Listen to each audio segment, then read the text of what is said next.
السلام عليكم ورحمة الله وبركاته. إن الحمد لله نحمده ونستعينه ونستغفره ونعوذ بالله من شرور أنفسنا ومن سيئات أعمالنا. من يهده الله فلا مضل له ومن يضلله فلا هادي له، وأشهد أن لا إله إلا الله وحده لا شريك له، وأشهد أن محمدا عبده ورسوله. يا أيها الذين آمنوا اتقوا الله حق تقاته ولا تموتن إلا وأنتم مسلمون. يا أيها الناس اتقوا ربكم الذي خلقكم من نفس واحدة وخلق منها زوجها وبث منهما رجالا كثيرا ونساء، واتقوا الله الذي تساءلون به والأرحام إن الله كان عليكم رقيبا. يا أيها الذين آمنوا اتقوا الله وقولوا قولا سديدا يصلح لكم أعمالكم ويغفر لكم ذنوبكم، ومن يطع الله ورسوله فقد فاز فوزا عظيما. أما بعد، فأعوذ بالله من الشيطان الرجيم. بسم الله الرحمن الرحيم. ولله الأسماء الحسنى فادعوه بها. رب اشرح لي صدري ويسر لي أمري واحلل عقدة من لساني يفقه قولي. رب زدني علما. آمين. حمد و ثنا، کبریائی، بڑائی، تعریف و توصیف اکیلے وحدہ لا شریک کے لیے. اللہ کی رحمتیں و برکتیں نازل ہوں انبیاء کرام پر، خصوصاً آخری نبی، پیارے نبی جناب محمد رسول اللہ صلی اللہ علیہ وسلم پر، صحابہ کرام پر، اور قیامت تک آنے والے مومنین پر.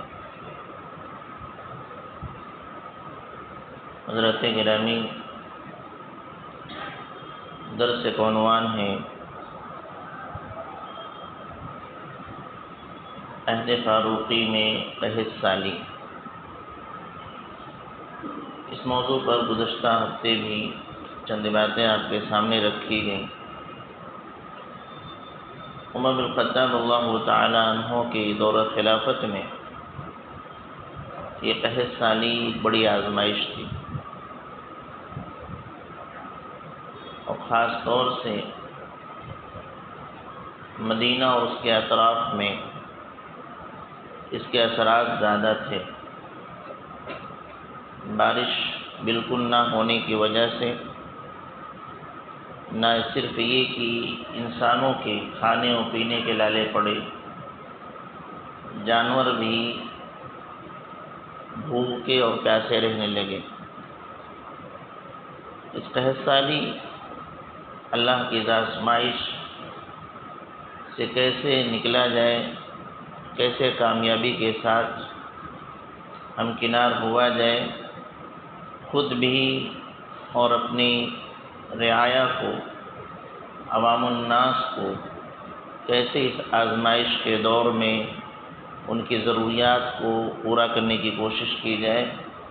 ایک کامیاب حکمراں یا حاکم کی یہ خود ایک بڑی آزمائش بن جاتی کہ ایسے موقع پر وہ کیا کرے.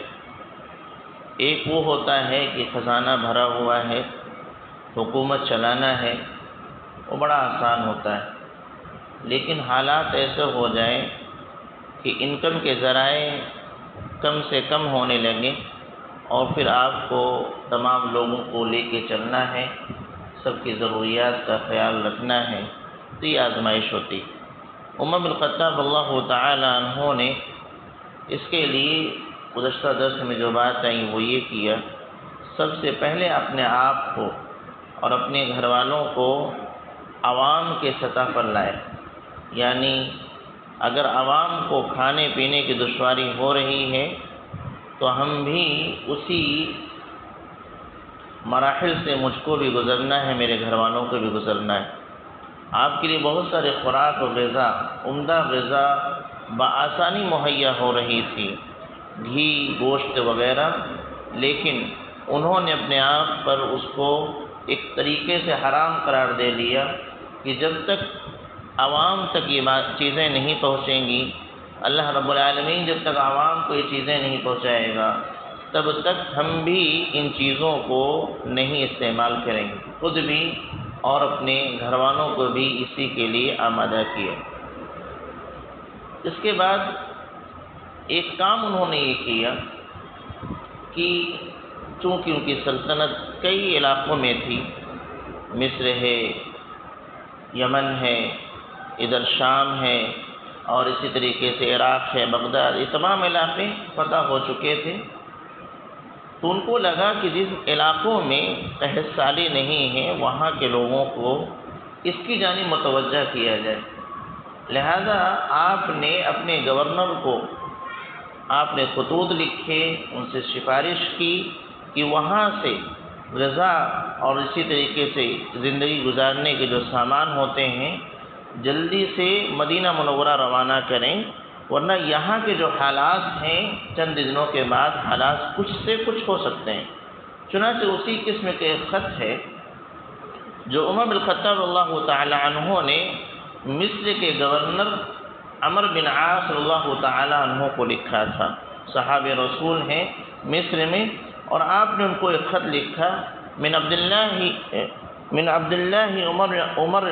عمر امیر المؤمنین الى عمرو بن العاص اخبرني العمري ما تبالي اذا سمنت ومن قبلك ان اعجف ومن قبلي ويا غوثا۔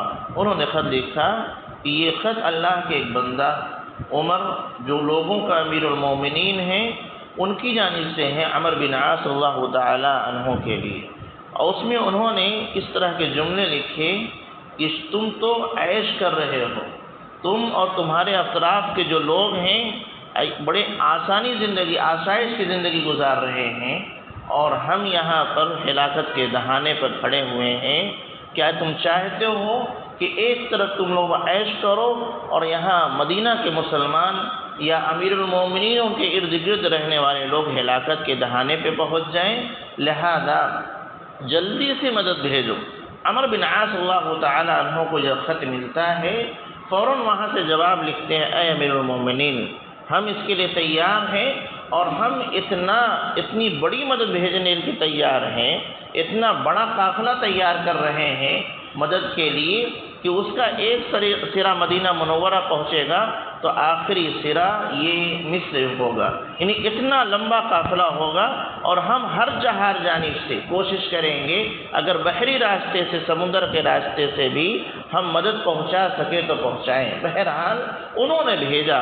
جب پہلا کھیپ مدینہ منورہ پہنچتا ہے تو امیر المومنین عمر الخطاب اللہ تعالی عنہ نے سیدھا اس کو بیت المال کی طرف نہیں بھیجا، وہیں سے بٹوانا شروع کر دیا اور حکم دیا کہ اے زبیر اللہ تعالی عنہ آپ اس کو لے جائیے فلاں علاقے میں بانٹ کے آئیے، اور ان کو طریقہ سکھلایا کہ اس طریقے سے لوگوں کو دینا ہے، اور ان سے بھی کہنا ہے کہ اس طریقے سے اس کا استعمال کرنا ہے۔ ایسا نہ ہو کہ لوگوں کے ہاتھ میں یہ مدد پہنچے اور جلدی ختم ہو جائے۔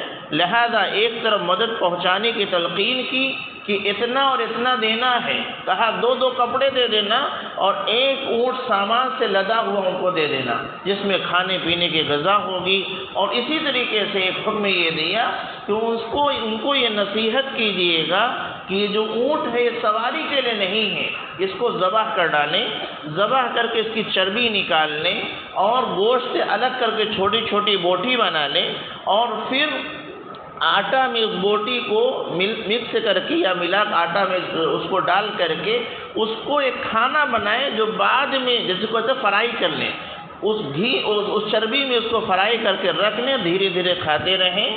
اس سے یہ ہوگا کہ وہ خراب ہونے والی چیز نہیں ہوگی، روز روز تلاش کرنے کی ضرورت نہیں ہوگی، اور اسی سے اپنے بھوک کو مٹاتے رہیں یہاں تک کہ رب العالمین ہمارے لیے انتظام کر دے، بارش نازل فرما دے۔ اس ہدایت کے ساتھ انہوں نے اس نعمت کو یا اس مدد کو لوگوں کے درمیان عام کر دیا۔ یہاں اہل علم لکھتے ہیں کہ عمر بن الخطاب اللہ تعالی عنہ نے مدد پہنچنے کے بعد اس کو کہیں اکٹھا نہیں کیا، بلکہ اس کو سیدھا عوام میں پہنچانے کی کوشش کی تاکہ لوگوں تک پہنچنے میں تاخیر نہ ہو جائے۔ حساب کتاب بعد میں ہوتا رہے گا، ابھی وہاں ضرورت ہے وہاں پہنچائیے۔ دوسری بات، آپ کی حکمت عملی لوگوں کے سامنے آ گئی کہ اس کو کیسے چلانا ہے۔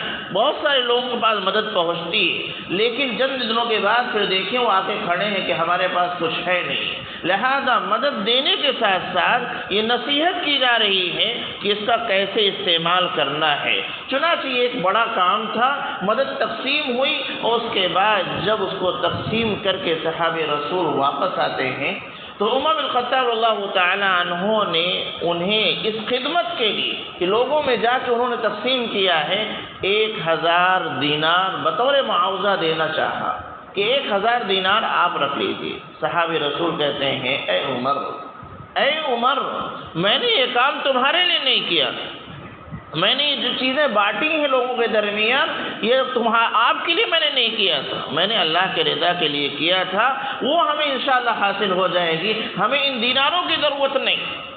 عمر بن الخطاب اللہ تعالی عنہ نے فرمایا ہاں بالکل ایسا ہی کچھ معاملہ تھا، ہم نے بھی ایسا کام کیا تھا، اور جب کام کر کے واپس آئے تو نبی کریم صلی اللہ علیہ وسلم نے ہمیں بھی عنایت کرنا شروع کیا کہ اتنا تم بھی رکھ لو۔ تو ہم نے بھی یہی کہا تھا کہ اللہ کے نبی، میں نے یہ کام اللہ کو راضی کرنے کے لیے کیا تھا، دینار اور درہم کے لیے نہیں کیا تھا۔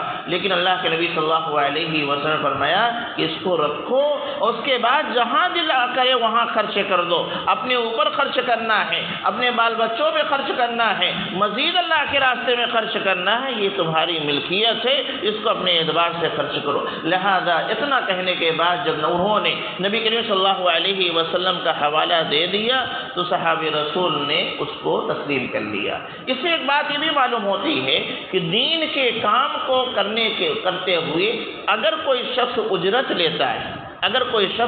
لیتا ہے تو اس کا یہ مطلب نہیں ہے کہ دین کے کام کے بدلے میں جو اجر ملنے والا تھا، جو اللہ رب العالمین کے یہاں ثواب ملنے والا تھا، وہ نہیں ملے گا۔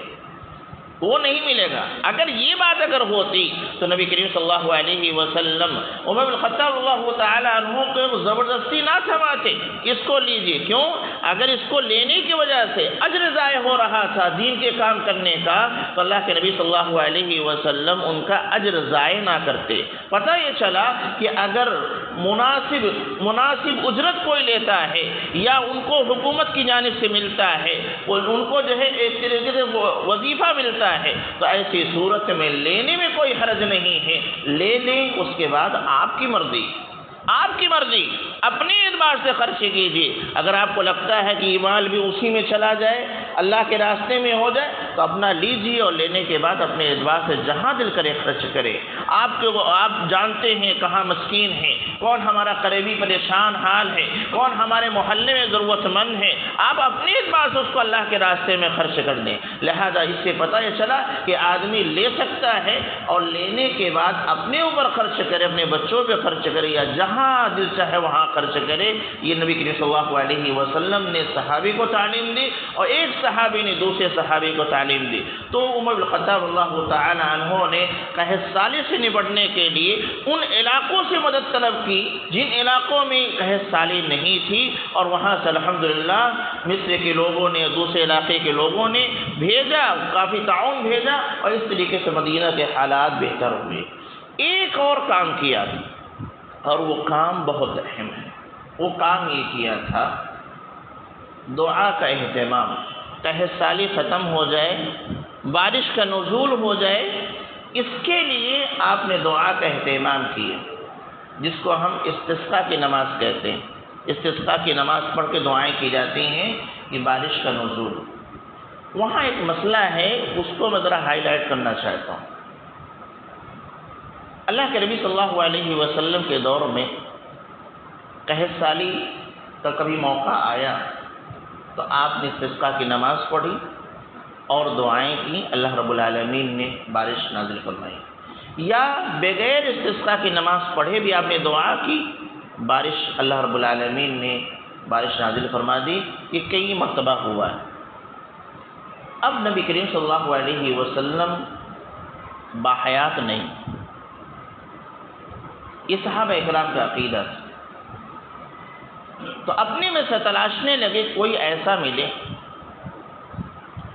جو نیک اور صالح ہو، جو متقی و پرہیزگار ہو، اس سے دعا کرائی جائے۔ چنانچہ صحابہ اکرام سب نیک و صالح ہی تھے، لیکن عمر بن الخطاب اللہ تعالی عنہ کی نگاہ جن پر پڑی کہ جن سے دعا کرائی جائے اس بارش کے نزول کے لیے، وہ نبی کریم صلی اللہ علیہ وسلم کے چچا حضرت عباس اللہ تعالی عنہ تھے۔ ان سے درخواست کی کہ آپ ہمارے لیے دعا کیجیے کہ اللہ رب العالمین بارش کا نزول فرمائے۔ چنانچہ عمر بن الخطاب اللہ تعالی عنہ نے ان کے دعا کرنے کے بعد فرمایا، اللہ سے دعا کرتے ہوئے یہ بات کہی، اللہم انا کنا نتوسل الیک بنبینا صلی اللہ علیہ وسلم فتسقینا وانا نتوسل الیک بام نبینا فینا فاسقنا قال فیسقون، رواہ البخاری۔ آپ نے فرمایا، اے اللہ، اللہم، اے اللہ، انا کنا نتوسل الیک، ہم لوگ واسطہ تلاش کرتے تھے، وسیلہ پکڑا کرتے تھے، بنبینا، ہمارے جو نبی صلی اللہ علیہ وسلم تھے ان کا وسیلہ پکڑا کرتے تھے، فتسقینا، اور اس کے بعد تو ہمیں سیراب کرتا تھا، بارش نازل کر دیا کرتا تھا، وَإِنَّا نَتَوَسَّلُ إِلَيْكَ، پہلے کرتے تھے، وَإِنَّا نَتَوَسَّلُ إِلَيْكَ، اور اب ہم تیری جانب وسیلہ اختیار کر رہے ہیں، بِأَمِّ نَبِيِّنَا، ہمارے نبی کی جو چچا ہیں ان کا وسیلہ پکڑنا ہے، فَاسْقِنَا، لہذا اللہ ہمیں تو سیراب کر دے۔ صحابی رسول انس بن مالک رضی اللہ تعالیٰ فرماتے ہیں، فَيُسْقَوْنَا، اللہ رب العالمین نے بارش نازل فرمائی اور تمام کے تمام لوگ سیراب ہو گئے۔ یہ حدیث بخاری کی ہے۔ تو اس حدیث سے یہ ثابت ہوا کہ قحط سالی کے خاتمے کے لیے، اس سے نپٹنے کے لیے ایک اہم ذریعہ ہے دعا۔ کثرت سے دعا کرنی چاہیے اور ایسے لوگوں کو تلاش کرنا چاہیے جو نیک اور صالح ہیں، ان سے دعا بھی کرانا چاہیے، خود بھی دعا کریں اور نیک اور صالح لوگوں سے دعائیں کرائیں کہ اللہ ہمیں ہم پر بارش کا نزول فرما، ہمیں سیراب کر دے، خود بھی دعا کریں اور نیک اور صالح لوگوں سے بھی دعائیں کروائیں۔ یہ ایک بات معلوم ہے۔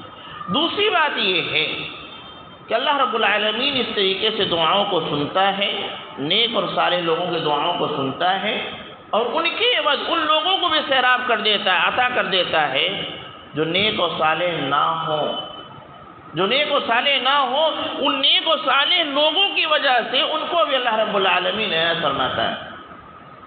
اس حدیث کی وجہ سے بعض لوگوں کو غلط فہمی ہوئی اور اس سے یہ لگا کہ نبی کریم صلی اللہ علیہ وسلم سے وسیلہ لینا یا نبی صلی اللہ علیہ وسلم کے چچا سے وسیلہ لینا، اور اسی سے لوگوں نے استدلال کیا یا مثال بنا لی کہ جو بزرگ لوگ ہیں ان کے وسیلے سے دعا کرنا چاہیے، اور پھر یہ معاملہ اتنا بڑھ گیا کہ لوگ کہتے ہیں کہ بغیر وسیلے کے اللہ سنتا ہی نہیں، نعوذ باللہ۔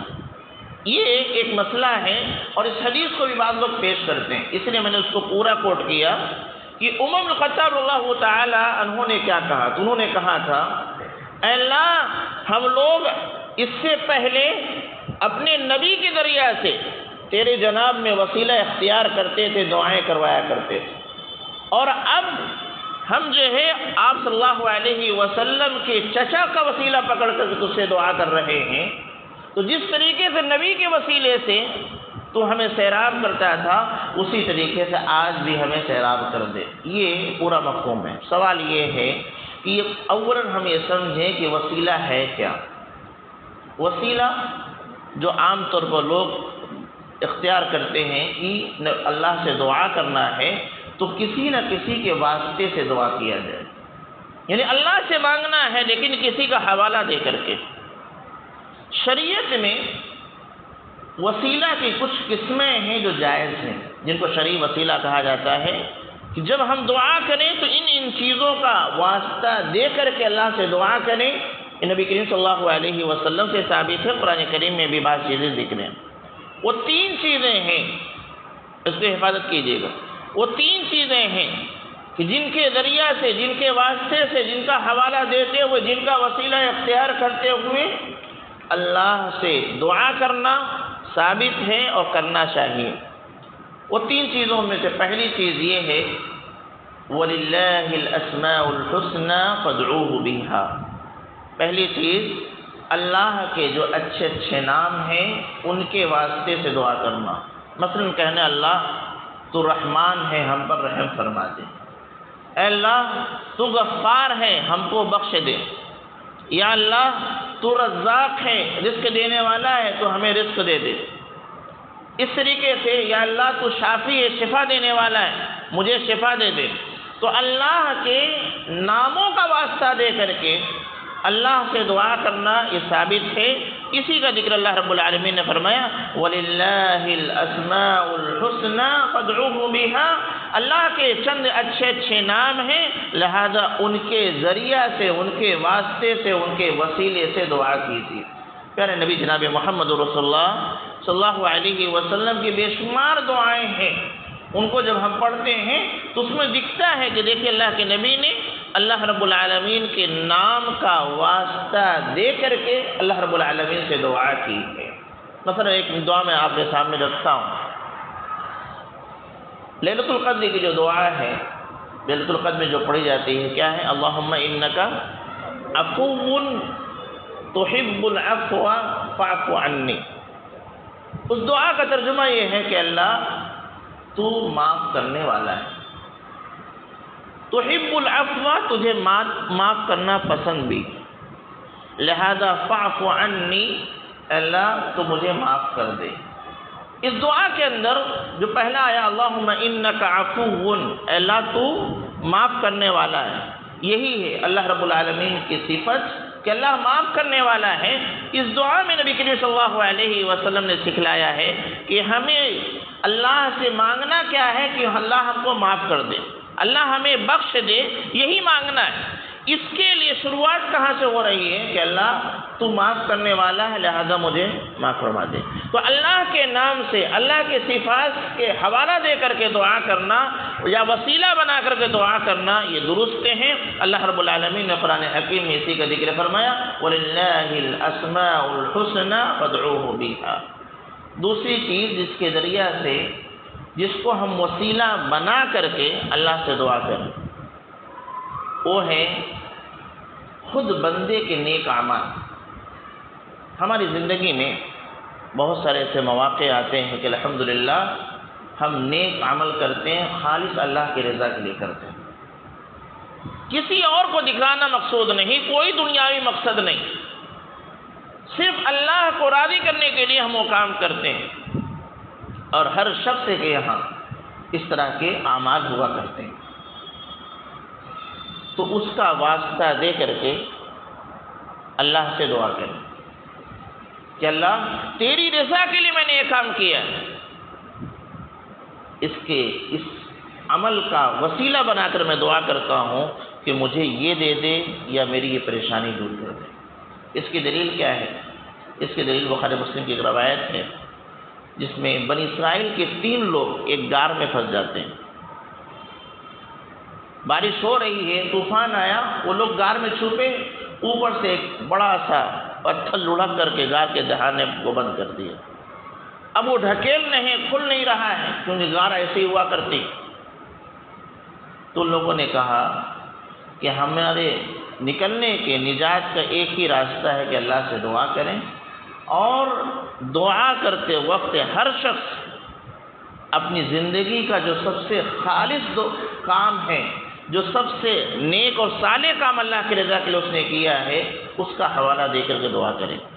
چنانچہ ایک نے یہ دعا کیا کہ والدین کی اس نے خدمت کی تھی، اس کا معمول تھا کہ پہلے اپنے والدین کو کھلائے گا، اس کے بعد بچوں کو۔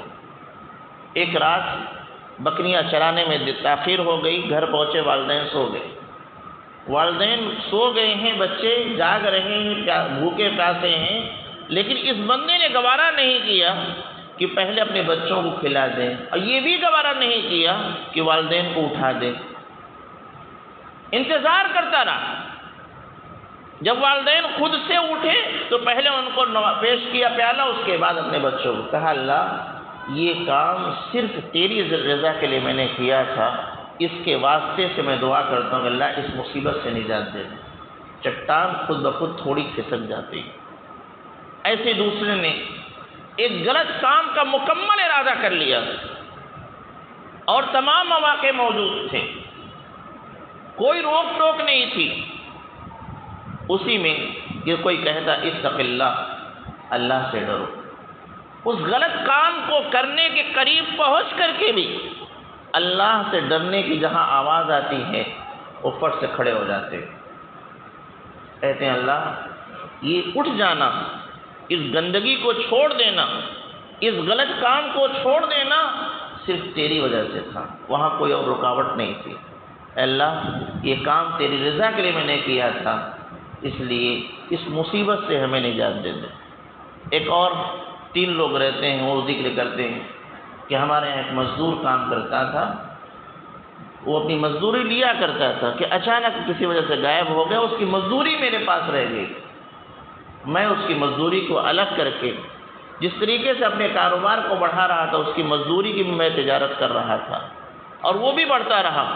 سال 2 سال کے بعد وہ آیا تو میں نے پورا ریوڑ اس کو دے دیا کہ یہ تمہارا ہے، اور یہ کام میں نے صرف تیری رضا، اللہ تیری رضا کے لیے کیا ہے، لہذا اس مصیبت سے ہمیں نجات دے دے۔ تینوں نے اللہ رب العالمین سے اس مصیبت سے چھٹکارے کے لیے اپنے نیک اور صالح اعمال کا واسطہ دیا ہے، اور اللہ رب العالمین نے ان کو نجات دیا۔ پتہ یہ چلا کہ اپنے نیک اعمال کا واسطہ دینا چاہیے، اور ہر شخص کی زندگی میں ایسے نیک اعمال رہتے ہیں۔ میں تو کہتا ہوں عقیدے کا حوالہ دیجیے، دعاؤں میں عقیدے کا واسطہ بنائیے، اب عقیدے کے وسیلہ بنائیے۔ اللہ تیرے علاوہ کسی کو نفع نقصان کا مالک نہیں سمجھتا ہوں، اے اللہ تیرے علاوہ کسی کو رازق نہیں سمجھتا ہوں، دنیا یہ کہتی وہ کہتی، لیکن میں صرف اور صرف تجھ کو مانتا ہوں۔ اللہ اس نیک عمل کے، اس نیک عقیدے کی بنیاد پر، اس نیک عقیدے کے وسیلے سے میں دعا کرتا ہوں، مجھ کو تو رزق دے دے، مجھ کو یہ دے دے، مجھ کو یہ دے دے۔